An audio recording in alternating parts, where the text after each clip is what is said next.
18 दिन, लाखों योद्धा, एक ऐसा युद्ध जिसने पूरे भारत का भविष्य बदल दिया। कहा जाता है कि इस युद्ध में इतना खून बहा कि धरती कांप उठी थी। भाई ने भाई के खिलाफ तलवार उठाई, गुरु अपने ही शिष्यों के सामने खड़े थे। लेकिन सवाल आज भी वही है, क्या कुरुक्षेत्र का युद्ध सिर्फ एक कहानी थी या सच में हुआ था ऐसा विनाश जिसने इतिहास बदल दिया?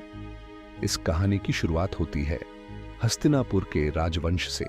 एक तरफ थे 5 पांडव, युधिष्ठिर, भीम, अर्जुन, नकुल और सहदेव, और दूसरी तरफ 100 कौरव जिनका नेतृत्व कर रहा था दुर्योधन। दोनों एक ही परिवार के थे, लेकिन सत्ता की भूख रिश्तों से बड़ी बन गई। दुर्योधन को डर था कि पांडव उससे राजगद्दी छीन लेंगे, और यही डर धीरे धीरे नफरत में बदल गया। फिर आया वो दिन जिसने इतिहास की दिशा बदल दी। एक छल से भरे जुए के खेल में युधिष्ठिर अपना राज्य, अपने भाई और यहां तक कि द्रौपदी तक हार गए। राजसभा में द्रौपदी का अपमान हुआ और उसी पल बदले की आग जन्म ले चुकी थी।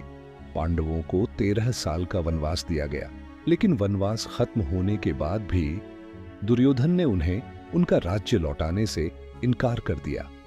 युद्ध को रोकने की आखिरी कोशिश की गई। भगवान कृष्ण स्वयं शांति दूत बनकर गए। पांडवों ने कहा, हमें पूरा राज्य नहीं चाहिए, सिर्फ 5 गांव दे दो।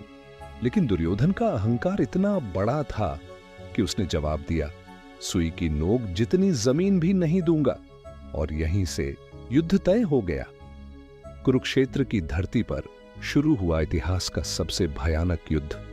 पहले 10 दिनों तक भीष्म पितामह ने युद्ध भूमि में तबाही मचा दी। उन्हें हराना लगभग नामुमकिन था। फिर आए गुरु द्रोणाचार्य, जिनकी रणनीतियों ने पांडवों को मुश्किल में डाल दिया। और फिर हुआ महाभारत का सबसे दर्दनाक पल, अभिमन्यु। सिर्फ 16 साल का योद्धा चक्रव्यूह में घुस गया। उसे बाहर निकलना नहीं आता था। फिर भी उसने अकेले कई महारथियों का सामना किया, लेकिन नियम तोड़कर कई योद्धाओं ने मिलकर उसे मार दिया। इसके बाद युद्ध और भी क्रूर हो गया। फिर आया वो दिन जिसका इंतजार पूरी दुनिया कर रही थी। कर्ण बनाम अर्जुन, दोनों महान योद्धा आमने सामने थे।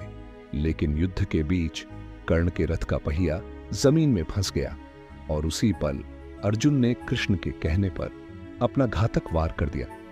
आखिरकार 18वें दिन भीम ने दुर्योधन को हरा दिया और कौरव वंश समाप्त हो गया। जब युद्ध खत्म हुआ तो जीतने वाले भी हार चुके थे। लाखों लोग मारे जा चुके थे, परिवार टूट चुके थे, और कुरुक्षेत्र एक श्मशान बन चुका था। लेकिन सबसे बड़ा सवाल आज भी जिंदा है, क्या महाभारत का युद्ध सच में हुआ था? कुछ लोग इसे सिर्फ एक कहानी मानते हैं, जबकि कुछ वैज्ञानिक और इतिहासकार इसे भारत के प्राचीन इतिहास का हिस्सा बताते हैं। सच्चाई जो भी हो, कुरुक्षेत्र का युद्ध हमें एक बात जरूर सिखाता है, जब अहंकार रिश्तों से बड़ा हो जाए तो विनाश तय होता है।